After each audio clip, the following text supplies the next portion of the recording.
Hola a todos, este es su espacio El Buen Lector. Damos inicio a Enseñanzas de Jesús. Hemos seleccionado su fascinante palabra que encontramos en Caballo de Troya 9, Caná. Información suministrada a JJ Benítez.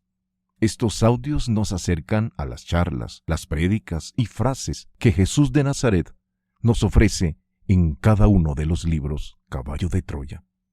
Si aciertas a escuchar la primera línea de Caná, no será por simple casualidad. Lo más seguro es que tus principios se vean afectados. ¡Ey! Acomódate y disfrutemos juntos este audio resumen. Sin más, a lo que vinimos. Jesús continuaba impasible y con el rostro grave.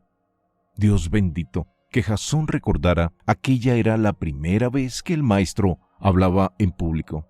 Algo histórico y jamás recogido por los evangelistas. Y también fue la primera vez que cosechó un estrepitoso fracaso. El Sheik, a duras penas levantando la voz por encima de sus parientes y amigos, solicitó cordura y respeto para los invitados. Nadie obedeció. Jesús escuchó la envenenada pregunta y alzó la mano izquierda. Fue instantáneo. Las voces cesaron y todos aguardaron la palabra de Yui. El maestro entonces, con voz firme, se ratificó en lo dicho y fue más allá. Los dioses, tal y como ellos los entendían, era pura invención. Solo el Padre, el Sheik de las estrellas, era una realidad física. Él, el príncipe Yui, se había limitado a cumplir la voluntad del único Dios. Pero alguien indignado le interrumpió. «Blasfemo, ¿cómo te atreves a negar la existencia de los dioses?» Y el tumulto estalló de nuevo. El jeque solicitó paz y recordó que, en definitiva, estaban allí para celebrar una buena obra. El maestro, resignado, guardó silencio y respondió a los insultos bajando la mirada. Jasón había asistido, mejor dicho, asistiría en el futuro a una escena parecida cuando los judíos arremetieron contra el maestro la mañana del 7 de abril del año 30 en uno de los patios de la fortaleza Antonia, en Jerusalén. El escándalo aumentó. Algunos de los comensales se levantaron y abandonaron la tienda indignados. Otros, tras patear las teteras, se fueron tras ellos, al tiempo que escupían al pasar junto al maestro. Jafé se puso en pie e intentó convencer a sus invitados para que guardaran la compostura. Nadie obedeció. Al poco, en la tienda solo quedaron el maestro, el Sheik, Jasón y el músico, inmóvil en su rincón. El silencio regresó afortunadamente y Jafé dijo: «Te suplico los perdones porque...». Jesús lo abrazó con una de sus cálidas sonrisas y restó importancia a lo sucedido. Jesús aceptó las excusas, intentó levantarse, pero el jeque le propuso. «He sabido», comentó, «que eres un excelente carpintero de Rivera y que has construido». El maestro, adivinando, le dirigió una mirada a Jasón. El mayor enrojeció. Jafé continuó con su propuesta. Deseaba que hiciera realidad su gran sueño, el barco templo en honor a su amada, la mar, y relató a su manera los anteriores intentos por construirlo en una de las colinas de Beit. El frustrado barco templo tenía un nombre: Faj, despertar. Ningún Nagar, carpintero de Rivera, creyó en mi sueño. «Quizás no has hallado al adecuado», replicó el Galileo. Jasón no daba crédito. Esa fue la respuesta que Jasón le dio al guapo en aquella conversación. ¿Cómo podía saber? «Acepto», concluyó el maestro, «con una condición. Construiré tu despertar siempre y cuando no trascienda la noticia de la sanación del niño». El Sheik se apresuró a aceptar. Te pagaré, y además... Se puso de nuevo en pie, caminó hacia la cortina que dividía la tienda y reclamó a alguien. Cuando Jasón las vio, quedó sin aliento. Algo imaginó. Eran las gemelas. Como se recordará, ambas pusieron en fuga a varios de los miembros de la banda de los Durdar, los que daban la vuelta y mostraban el trasero, cuando molestaban al maestro en mitad del río. Eran nietas del Sheik. Los miraron sin mirar. Estaban bellísimas, como siempre. Una se llamaba Endaya, o llena de rocío. La otra, idéntica, podría traducirse como la puerta de los felices sueños. Jasón se echó a temblar. Jesús guardó silencio y esperó una explicación. Estaba muy claro. Jafé le mostró una de ellas a Jesús y se la ofreció como esposa. Jasón se quedó sin respiración. Después hizo otro tanto con la segunda y repitió el ofrecimiento, animando a Jasón a que aceptara el regalo. Entre los badú, aquella era una costumbre relativamente habitual. Jesús entonces se puso en pie, fue a colocar las manos sobre los hombros del jeque y agradeció el gesto, pero suave y delicadamente, sabiendo que el rechazo de las gemelas lastimaría los sentimientos del sheik, le hizo ver que él no podía hacerse cargo de la muchacha. Su trabajo, dijo, era revelar la existencia del Padre, y eso era prioritario. Construiría el barco como prometió, pero eso sería todo. Agradeció la hospitalidad y su buen corazón. Dando media vuelta se alejó de la tienda. Jafé no tuvo tiempo de reaccionar. En cuanto a Jasón, él no recuerda bien qué argumentó, pero abandonó la presencia del guapo a la misma velocidad. Dado el fuerte carácter de las gemelas, fue lo mejor que pudo hacer. Cuando Jasón se presentó en la cueva, el maestro se afanaba en el encendido del fuego. No hablaron. La verdad es que todo estaba dicho, o casi todo. Jasón preguntó si deseaba tomar algo. Negó con la cabeza. Parecía triste. Finalmente, no sabe Jasón si por sacarlo de aquel pozo, Jasón se atrevió a preguntar. Conocía la respuesta en parte, pero eso no le importó. Deseaba que emergiera, que fuera el de siempre. Planteó el asunto de la gemela. ¿Por qué la había rechazado? Él también tenía derecho a tener una esposa, una compañía. Jesús captó la sana intención de Jasón y decidió regresar a la realidad. Con eso fue suficiente, y lenta y tranquilamente expuso lo que el mayor ya sabía. También lo hablaron en su día en el Hermón. No era aconsejable que Jesús de Nazaret dejara descendencia y tampoco escritos permanentes. Ello hubiera provocado numerosas controversias entre sus seguidores. Así se lo recomendó Emmanuel, su hermano mayor en el reino. ¿Emmanuel? No supo Jasón de quién hablaba y desaprovechó la oportunidad de preguntar. Fueron tantos los temas que cayeron en el olvido. ¿Era partidario del matrimonio? El maestro recuperó el temple. Volvía a ser el de siempre. Sonrió y respondió así. ¿Cómo puedes dudarlo? El matrimonio no fue inventado por el hombre. El matrimonio es una opción legítima a la que yo tengo derecho, pero siempre me someteré a la voluntad del Padre. Podría haber optado por el camino del matrimonio. Ello no habría oscurecido mi trabajo, pero decidí oír a los que saben más que yo. ¿El matrimonio no fue inventado por el hombre? El maestro comprendió la sorpresa de Jasón. No, querido mensajero, como tantas otras cosas, y no te equivoques, aún no siendo una creación del hombre, el matrimonio no tiene carácter sagrado. Es el hombre quien, una vez más, ha enredado a Dios en sus asuntos. El matrimonio es un acuerdo entre dos partes y debe ser formalizado desde el amor, pero insisto, eso no lo hace divino. No mezcles a Dios en los negocios puramente materiales. Él está para cosas más importantes. Si el matrimonio fuera sagrado, querido Malaj, lo sería en la materia y también en el reino espiritual de mi Padre.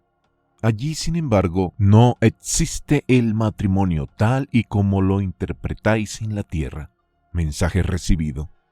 Se hallaban cansados y de mutuo acuerdo aplazaron la conversación sobre la perla del sueño para otra oportunidad. Al poco Jesús dormía plácida y profundamente. Jasón vio que algo brillaba a sus pies, un clavo de hierro, nuevo y reluciente, diestramente martilleado en forma de J. Lo pasó entre los dedos y dedujo que formaba parte de alguna sujeción. Y de pronto recordó algo, el sueño. Fue durante una de sus estancias en Salem. En dicho sueño, un hombre con los cabellos blancos y largos hasta la cintura y con una túnica de seda de un color blanco roto le susurró palabras de luz. Yo soy el verdadero precursor del Hijo del Hombre. Cuando llegue el momento, busca tus pies, entonces comprenderás que esto no es un sueño. Luego Jasón se fue a descansar. Jasón esa noche soñó que había desenterrado un clavo con forma de J, y el clavo en forma de J terminó perdiéndose en la boca de la cueva. Cuarta semana en Beit Itz. El lugar elegido para la construcción del barco, o mejor dicho templo, fue la cota 575, en un claro existente entre el poblado y la cueva. El simulacro de astillero reunía lo básico para dicho menester. El maestro dirigió las operaciones encantado. Por consejo del maestro, el jeque hizo llamar a 2 de los mejores carpinteros de la ribera del Yam. No hubo problemas. Jafé pagaba y lo hacía espléndidamente. Quería lo mejor para su templo. Jesús trazó los dibujos básicos y calculó las medidas. Faj, el barco templo, tendría 8 metros de eslora. Jafé se dio por satisfecho. El miércoles 6 de febrero fue iniciada la construcción de un barco que no navegaría jamás. A Jafé se le saltaron las lágrimas. El Galileo se entregó a la empresa con absoluta dedicación, como era habitual en él. Hacia las 12 del mediodía, de acuerdo con lo acordado con el jeque, Jesús se dirigía en solitario a la colina de la oscuridad y allí permanecía en comunicación con su Padre hasta poco antes del ocaso. Jafé siempre respetó lo acordado. Abba, el Sheikh de las estrellas, tenía prioridad absoluta. Otro suceso que menciona Jasón fue el ocurrido el miércoles 6 de febrero de ese año 26 de nuestra era. Ese día tuvo lugar un eclipse parcial de sol. Al poco, una vez restablecida la normalidad, vieron llegar a un nutrido grupo de vecinos. La Fakiret marchaba en cabeza. Hablaron con Jafé y discutieron finalmente. El grupo dio media vuelta y se alejó. El jeque, resignado, sabiendo que la noticia terminaría por llegar a oídos de Jesús, anunció que el pueblo había exigido que Yui abandonara la cueva y se alejara de la zona. Comprendió Jasón. El eclipse fue tomado como un signo de mal augurio. Estaba claro. Los badú, con la bruja a la cabeza, exigían que Jesús y Jasón se marcharan del lugar. A partir de ese día, la atmósfera en Beit Itz siguió enrareciéndose, y a ella contribuyó, y no poco, la llegada de gentes de toda la comarca. La noticia de la milagrosa curación del niño mestizo siguió corriendo de boca en boca. Era inevitable. Llegaron lisiados, enfermos de muy diferentes lugares, también pícaros, vendedores ambulantes, curiosos y desocupados. La gente, informada por los vecinos de la aldea, terminaba por desembocar en los alrededores del astillero. La situación se tornó tan tensa que, en más de una oportunidad, el maestro se vio en la necesidad de huir del lugar. Fueron otros badú contratados en las aldeas cercanas quienes se ocuparon de vigilar para que nadie se acercara a Jesús y a sus operarios. Eran hombres armados con largos sables curvos. El mayor escribe en su diario: Jesús de Nazaret, protegido por guardias armados de origen árabe y trabajando en la construcción de un barco en mitad de los olivares. Nada de esto fue contado por los mal llamados escritores sagrados, y tengo constancia de que el maestro habló de ello a sus discípulos. Él estaba delante. La situación se hizo insostenible, dice Jasón. Supuse que teníamos los días contados en la cueva de la llave. Fue una de esas noches de la cuarta semana en Beit Itz, cuando Jesús recuperó la conversación sobre la Nismat, el alma del ser humano. Él lo había apuntado en una frase, la perla del sueño. En su momento, el maestro habló en primer lugar de la belleza de esta criatura, que muchos confunden con la chispa. Nada tiene que ver la una con la otra, pero el alma no podría ser sin la chispa. La Nismat es hija de la mente y de la chispa divina, y por tanto doblemente bella. Su naturaleza, explicó con dificultad, no es material, pero tampoco es espiritual. Es otra de las maravillas del Padre, a la que te irás acostumbrando cuando pases al otro lado, como dice tu hermano. Ni material ni espiritual. Jesús asintió con la cabeza y sonrió pícaro. Una criatura doblemente bella. Así es, Jasón. La Nismat eres tú, realmente. Mejor dicho, lo serás. Ahora en vida va llenándose como una copa. ¿Se llena de qué? De todas y cada una de tus experiencias. Eso la hace crecer. Ese es su cometido, crecer desde dentro y hacia adentro. Pensé que el alma estaba aquí, en la tierra, para ser probada. Sería injusto probar a un recién nacido, ¿no crees? No, Malach. La Nismat nace y vive para alcanzar la perfección, aunque no aquí. En esta vida inicia su capacitación. Es el principio sin fin. Ella está destinada a la eternidad. ¿Recuerdas? Ella poco a poco irá descubriendo quién es y cuál es su futuro. Ella intuye que está creada para algo muy grande, la fusión con Dios, con la chispa. Pero dale tiempo. Conviene que digiera las experiencias como un niño, masticándolas. Más aún, conviene que no sepa demasiado. Si lo supiera todo, de golpe escaparía. No seas impaciente, todo está ordenado y para bien, mejor dicho, para tu bien. Entonces, ¿qué aconsejas que haga? Es bueno que sepas que la Nismat es una criatura real y que es de tu posesión. Es el regalo del Padre cuando te imagina y apareces. Vive, por tanto, y hazlo de acuerdo con la cordura. Eso es todo. Vive lo bueno y lo malo. Vive. De eso se trata. Esta experiencia en la carne es única. La Nismat lo guarda todo, pero especialmente aliméntala con la imaginación. Sueña cuanto puedas. Los sueños son su debilidad. Los sueños la hacen crecer. En cada sueño se esconde una perla y tú debes hallarla. La perla del sueño es el símbolo de la Nismat. Imagina cuanto puedas y ella, el alma, se llenará de paz. Imagina, vive más el que sueña. El maestro después habló de la intuición. Esa es otra forma de alimentar el alma. La intuición, ese regalo del espíritu. Pero esta es otra historia. Quinta semana en Beit. El 14 de febrero, jueves, Jasón no había preparado la cena todavía. Estaba reuniendo leña por los alrededores y al entrar en la cueva lo halló sentado. Parecía esperar. Jasón se dio prisa en encender el fuego. No hablaron. El maestro le miraba divertido. Jasón conocía esa expresión. A algo tramaba. Jesús se puso en pie, se acercó a Jasón y sin dejar de sonreír, le pidió que cerrara los ojos. Le pilló tan de sorpresa que algunos de los troncos que todavía sostenía entre los brazos se escurrieron y fueron a caer sobre las llamas. El fuego alterado prendió en los bajos de la túnica de Jasón. Se asustó, pero el maestro, sin perder un segundo, se precipitó sobre la tela, palmeando y apagando las llamas. Se sentaron y respiraron aliviados. Jesús exclamó: «Otra vez no, por favor». Los dos reían con ganas. Finalmente el maestro repitió su petición y Jasón cerró los ojos, intrigado. 3 segundos después solicitaba que los abriera, y así lo hizo. Jesús presentaba el brazo izquierdo extendido hacia Jasón. En la palma de la mano se movía tímida una vieja y querida amiga, la pequeña esfera de piedra de color blanco de la que escapaban aquellos bellísimos reflejos azules. «Felicidades, es para ti». Jasón no supo qué decir.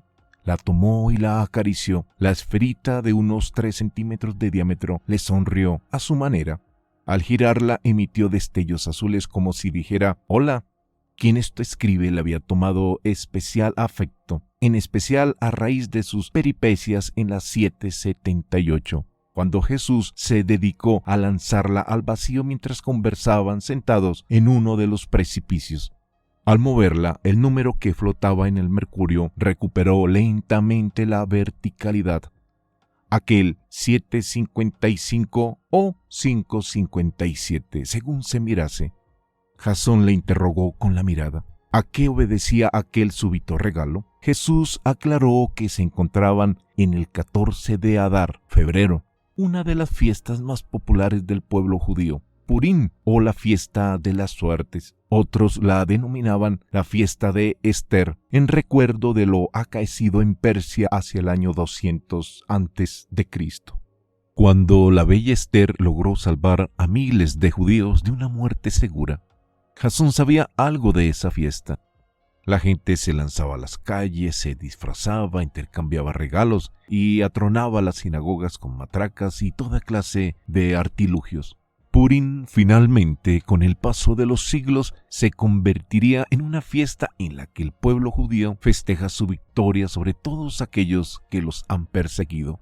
La lectura del rollo de Esther era obligatoria incluso para las mujeres. En Jerusalén, ciudad amurallada, se celebraba un día después, el 15 de Adar.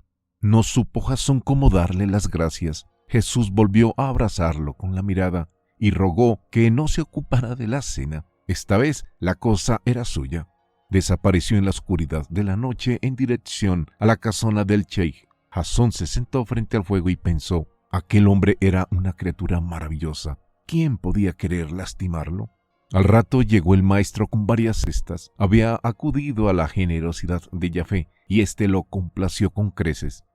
Jesús empezó a canturrear y organizó la cena. Jasón se limitó a mirar y a servirle de pinche, como en la montaña sagrada. El autor de este diario no se cansará de repetirlo. El maestro disfrutaba con la cocina. Era ágil, imaginativo y paciente. Traía preparada una masa, la rellenó de carne y la dispuso sobre el fuego. Lo llamó kreplech. Al parecer era un plato típico en la fiesta de Purim. Lo aprendió de su madre, la señora. Lo horneó en un cuenco cerrado de barro y lo mostró orgulloso. Era una cena típica del 14 de Adar. Se hallaban lejos del Yam, pero el maestro intentó que no se notase. Y una última sorpresa. Había conseguido una pequeña calabaza hueca repleta de raki, una especie de mosto ligeramente fermentado y sabiamente mezclado con yogur batido en zumo de frutas. No era el vino del Hebrón, pero se agradecía igualmente. Y la noche discurrió tranquila al amor de la candela. Fue en uno de aquellos mágicos instantes, mientras Jasón jugueteaba con la esfera y con sus destellos azules, cuando el Hijo del Hombre exclamó súbitamente: ¿sabes que el Padre habla también a través de esos azules? Jasón miró la esferita atónito. Jesús nunca mentía, pero Jasón no comprendió y terminó aclarando que se refería al lenguaje de los símbolos. Entonces el mayor entendió menos. Jesús sonrió benevolente. Observa los azules, y repitió el maestro, observa los azules. El azul se encuentra debajo de todo. El azul, aclaró, aparece siempre por encima del hombre y por debajo de Dios, de lo infinito, de la eternidad y de la unidad. El azul lo sostiene todo. ¿Comprendes ahora cuando te digo que el Padre habla también a través del azul? El azul es el símbolo del amor porque acerca. El azul une y hace que dos sean uno. ¿Sabes qué representa el color azul? Amor. En hebreo esa palabra contiene los conceptos de Padre y Espíritu. El amor, el azul, une al Padre y al Espíritu, la gran fuerza. El amor, el azul, lo sostiene todo. El amor, el azul, une lo que está arriba y lo que permanece abajo. A ella, al azul, al amor, no hay que comprenderla, hay que sentirla. No temas, Dios, el Padre, es el primero que echa mano de los símbolos. Fueron imaginados por la divinidad para contribuir al desarrollo espiritual del hombre. Los símbolos, continuó el maestro, los símbolos son los escalones por los que desciende la divinidad. No temas, querido mensajero, que no te asusten. Obsérvalos como otra de las siembras del Padre. Ellos te tomarán de la mano y te acercarán a Él. Ellos te abrirán un horizonte que niegan a la razón. Ellos, los símbolos, ampliarán tu conciencia y te darán medida de lo que no tiene medida. La conciencia, musitó Jasón. Sí, la conciencia, esa lenta y progresiva carrera hacia ti mismo. ¿Recuerdas el trabajo del alma? La finalidad del símbolo es crear conciencia en las criaturas materiales. Conciencia de lo inefable. Deja la razón a un lado, no te sirve en el viaje de la intuición. La razón se estrella cuando pretende analizar y fragmentar el símbolo. ¿Y no sería mejor que el ser humano fuera siempre intuitivo? Deja eso para después de la muerte. Estás donde estás. Así que el símbolo, si no he comprendido mal, es otra de las categorías de lo invisible. Te lo he dicho, ellos, los símbolos, llevan directamente a las profundidades de la divinidad. Ellos alejan y acercan, según ellos te aproximarán a Él y te alejarán de ti. Ellos son un puente, pero solo podrás cruzarlo de la mano de la intuición.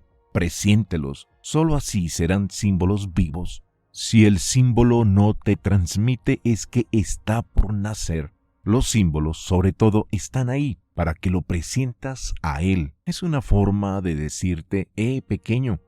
Los símbolos te llevarán más allá de las palabras, te conducirán allí donde desea el espíritu, tu chispa. Fíjate en el arte, se alimenta del símbolo. Y volvemos a la imaginación, querido Malaj, a la necesidad de soñar despierto, a la búsqueda de la perla del sueño. ¿Recuerdas? ¿Qué crees que había antes de la creación? El maestro se adelantó. Imaginación. Antes de la materia estaba el pensamiento, el símbolo por excelencia. Todo existía antes de ser y lo hacía en la mente del Padre. Lo que puedas imaginar ya fue. ¿Quieres decir que nada de lo que imagina el ser humano es nuevo? Nada, todo fue, pero debes utilizar la imaginación para ser como él. Te lo dije, la imaginación es el único camino. Cuanto más crezcas en ese sentido, cuanto más imagines, cuanto más sueñes, cuanto más te empeñes en la búsqueda de la perla, menos necesitarás la realidad. ¿Te gustaría vivir otra realidad? Naturalmente, pues imagina, sueña despierto, sueña, y esta realidad que ahora te rodea se diluirá. El reino del Padre es otra realidad. He venido al mundo para recordarlo. Prepárate, pues, imaginando, utiliza los símbolos. Él los deja caer intencionadamente. No analices, siente. Estás aquí para experimentar la vida y el tiempo. Dios quiere que pienses, sí, pero especialmente que sientas. Los símbolos te ayudarán a descifrar las oscuridades de la vida. Ellos revelan, velando, y velan, desvelando. Ellos son la explosión del uno hacia el otro. Ellos son la puerta del reino que estoy ofreciendo. Y después, cuando abandones la materia, tú serás un símbolo. Jasón estaba de acuerdo con el maestro. Un mundo sin símbolos sería irrespirable. Faltaban 4 años y 2 meses para aquel fatídico 7 de abril del año 30 de nuestra era, fecha de la crucifixión del Galileo. Hablaban de símbolos y apareció una araña. Presentaba en la espalda una pequeña cruz blanquecina de unos 20 milímetros, con la cruz a cuestas. Él, el Padre, deja caer los símbolos intencionadamente. Este fue el final de aquella intrigante conversación. Semana 6 y última en Bay Eats. Las cosas no cambiaron mucho en aquella última semana entre los Badú. La construcción del barco llamado Despertar prosiguió a buen ritmo. Según los cálculos de Jesús y del resto de los carpinteros de Rivera, en 3 o 4 semanas podría navegar. Todos rieron la ocurrencia. Y el 20 de ese mes de febrero, miércoles, el maestro, al retornar a la cueva, anunció el final de su estancia en Bay Eats. Su trabajo, dijo, había concluido. Estaba más que feliz. El rostro bronceado irradiaba una luminosidad. Se mostró pletórico, cantaba sin cesar y habló sin que le preguntara. Había llegado al final de aquel periodo de reflexión y de intensa comunicación con su chispa, con el buen Dios. En total, según cálculos de Jasón, 39 días, su ambicioso plan de trabajo para la vida de predicación estaba concluido. Eso dijo, y fue enumerando las decisiones a las que había llegado. Después, mientras cenaban, profundizó en el referido plan de trabajo. Meticuloso y paciente, el Galileo diseñó lo que podría denominarse las líneas maestras de su inminente vida de predicación. Toda una batería de decisiones. El maestro estaba muy entusiasmado. Pocas veces Jasón lo vio tan efusivo y con tantas ganas de comunicarse. Decisiones, matizó, que fueron tomadas de acuerdo con su padre azul. Aseguró que su vida en la tierra había llegado a su fin. Ahora mismo podría volver con mi padre. Mi trabajo está terminado. He recuperado la soberanía de mi universo. Me encarné en este mundo para experimentar como vosotros, y eso está satisfecho. Pero no será así. He tomado la decisión de regresar al mundo y apurar mi vida en la carne. Será como Él quiera. Mi voluntad es que se cumpla la voluntad del Padre. Y prosiguió Jesús. En esos momentos era plenamente consciente de su naturaleza divina y de su inmenso poder. Era un Dios. Si lo deseaba, podía alterar las leyes de la naturaleza. Sin embargo, se propuso no utilizar ese poder, salvo que fuera deseo del Padre. Sencillamente renunció a los prodigios. Él sabía bien que el pueblo judío lo aclamaría y lo seguiría si le proporcionaba señales y si daba muestras de su poder. Pero no, él deseaba atraer a las gentes por su palabra, deseaba convencer, no vencer. Su trabajo era revelar al Padre y lo haría de forma más sencilla y a ser posible de acuerdo con lo natural. No pudo contenerse Jasón y le interrumpió, pues yo sé de un prodigio, quizá de dos. Se refería a la milagrosa curación del niño mestizo y de Aru. El maestro reconoció las curaciones. Explicó que a pesar de su firme decisión de no hacer milagros, su gente, sus ángeles, sí estaban capacitados para llevar a cabo obras así, aunque era suficiente con el que el Galileo sintiera piedad o misericordia. Si se registraban esos sentimientos y hiciera la voluntad de Abba, su gente haría el resto y se producía el milagro. Decidió ser fiel al devenir de la naturaleza y del destino. Procuraría no correr riesgos innecesarios, pero no se valdría de su divinidad para sortear lo que pudiera amenazarle. Sería un hombre más dentro de lo que cabe y siempre sujeto a la voluntad del Padre. Por último, sintetizando mucho, anunció que no se ocuparía de los asuntos terrenales.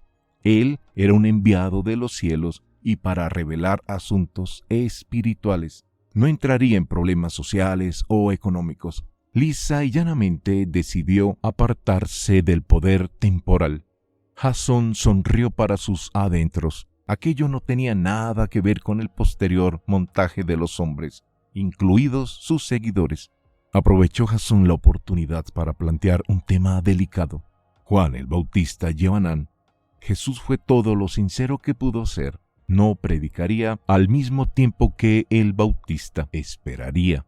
El mayor, si tuviera que hacer una síntesis de sus 39 días en las colinas entre los olivos de Beit-Is, diría lo siguiente. 1. Jesús de Nazaret no ayunó. No era esa su intención. De haber permanecido en ayunas durante ese tiempo, habría corrido grave peligro y su mente se hubiera debilitado.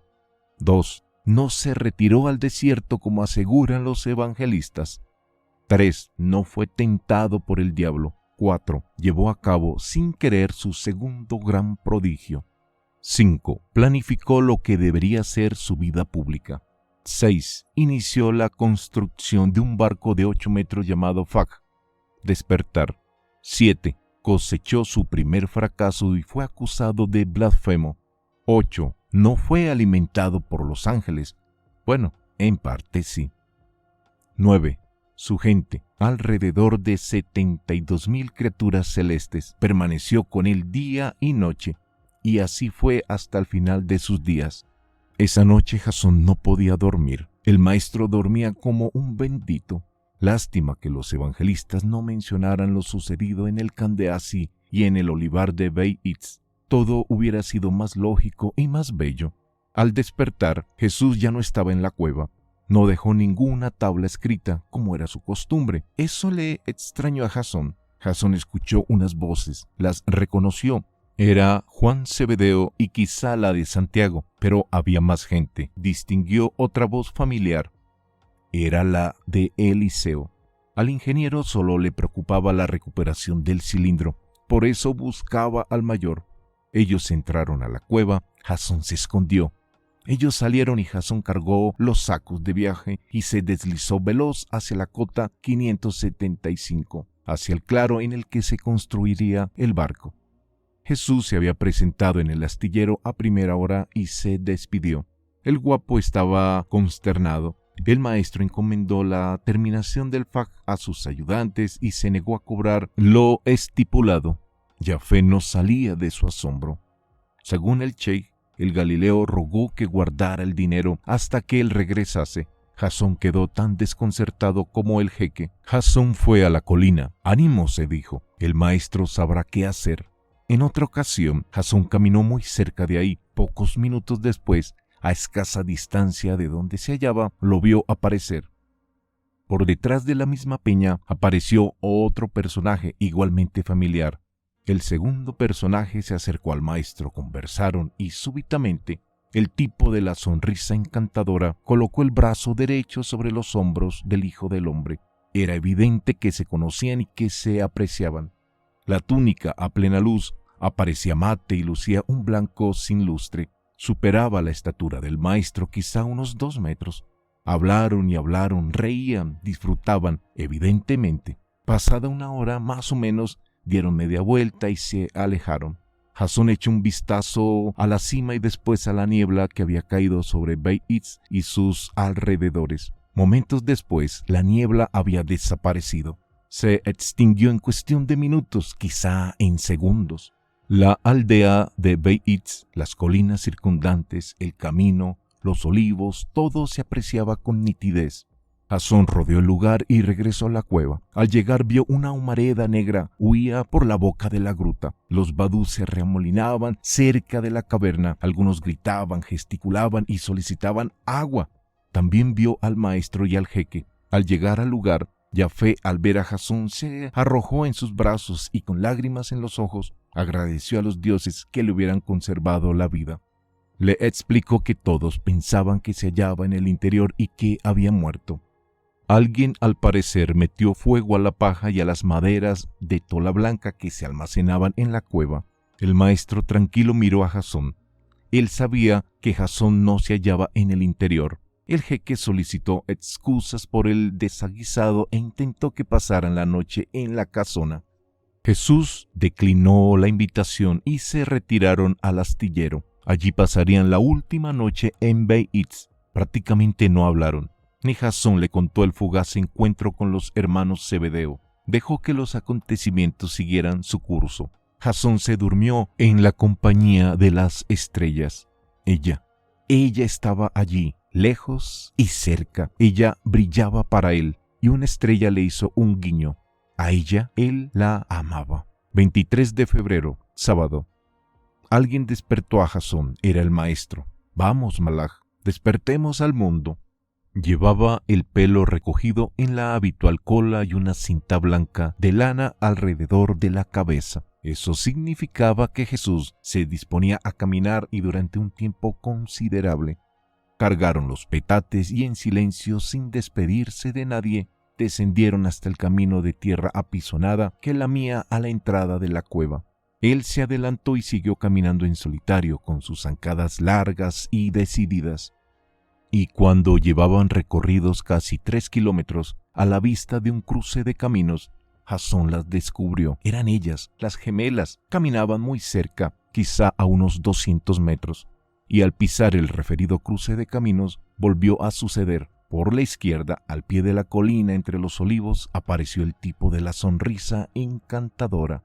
El hombre caminó decidido hacia las badú. Se reunió con ellas, hablaron un instante, él las tomó de la mano, emprendiendo el camino de vuelta a Beit-Itz. Quizá Jasón palideció. Las gemelas de vez en cuando volvían las cabezas y le miraban. El mayor respiró aliviado. A la hora prevista y sin tropiezos, Jasón y el maestro rodearon la ciudad de Pela y fueron descendiendo hacia el valle del Jordán. El maestro respiraba optimismo. Parecía querer comerse el mundo. Se dirigió al campamento de Yehoanán, en el bosque de los pañuelos. El Gilgal se hallaba a cosa de 300 metros. Algunos notaron su presencia. Jesús continuó caminando. Decidido, Joanán se levantó y salió del círculo de piedras. Dirigiéndose a Jesús dijo: «Mirad al Hijo de Dios, el libertador del mundo». Siguió hablando y volvió a señalar a Jesús. Después continuó en su extraña lucidez: «Ya viene aquel que os bautizará con el Espíritu de la verdad». El maestro aparecía tranquilo y dejó que hablara. Jesús se sentó en el Gilgal, cerca del Bautista. Allí Jasón encontró a todos los justos. «Creo que se alegraron al verme», dice. Nadie acertó a pronunciar una sola palabra. Miraban al maestro y a Yehoanán. Pero ahí terminaba todo. Allí estaban Andrés y su hermano Simón, y también Judas, el Iscariote, y Belsa, el viejo amigo y corpulento persa del sol en la frente. Fue Jesús de Nazaret quien puso punto final a la tensa escena. Sin decir una palabra se levantó, cargó el petate y salió del Gilgal. El maestro caminó despacio entre los Davidia. Parecía buscar un lugar en el que descansar o pasar la noche. Y en eso, cuando Jasón se disponía a acercarse y compartir con el maestro, alguien le rebasó. Era Andrés. Llevaba prisa, se encaminó hacia Jesús y al pasar al lado de Jasón saludó. «La paz sea contigo, Esrim». Así le llamaban Joanán y los íntimos a Jasón. 20. Llegó hasta el Galileo y empezaron a conversar, y el maestro, en otro de sus típicos gestos, terminó depositando las manos sobre los hombros del hermano de Simón. Andrés bajó la cabeza.